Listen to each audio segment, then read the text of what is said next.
Hello everyone, this is Clarix and today we are working with square roots. So one of the basic things that we need to know that this is a list of perfect square roots. And the reason for this is that when we think about the numbers, right, in order 1, 2, 3, 4, and so on, we have to think about the same multiple. That's the reason it's called perfect, by the way, the same multiple that we multiply give you a square root, right? In this case, 1 times 1 is going to be 1, right? And in here, 2 times 2 is going to be 4. 3 times 3 is going to be 9.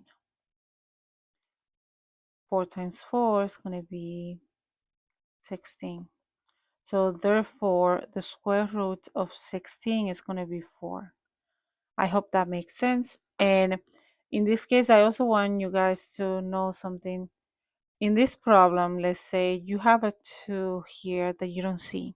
In the future, when you go to a 4-year college, you're going to see number 3, number 7, largest value.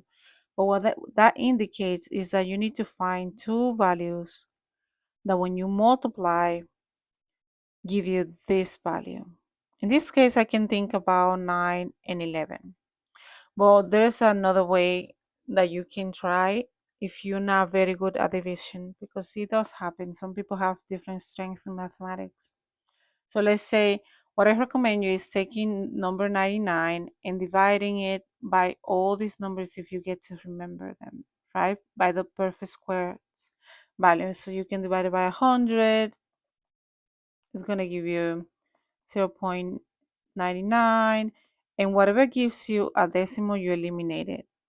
Whatever gives you a decimal, all of this value, when you divide it by 99, it's going to give you a decimal, so you can try by yourself.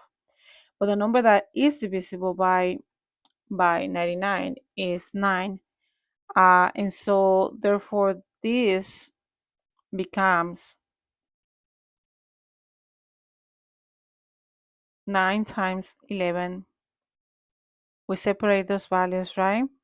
And we know that the square root of 9, which we discuss here, is 3, right?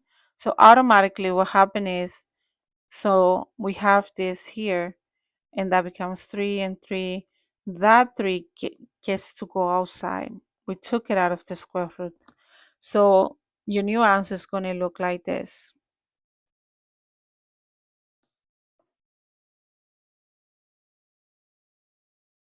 3 times the square root of 11, because 11 does not have a perfect square root.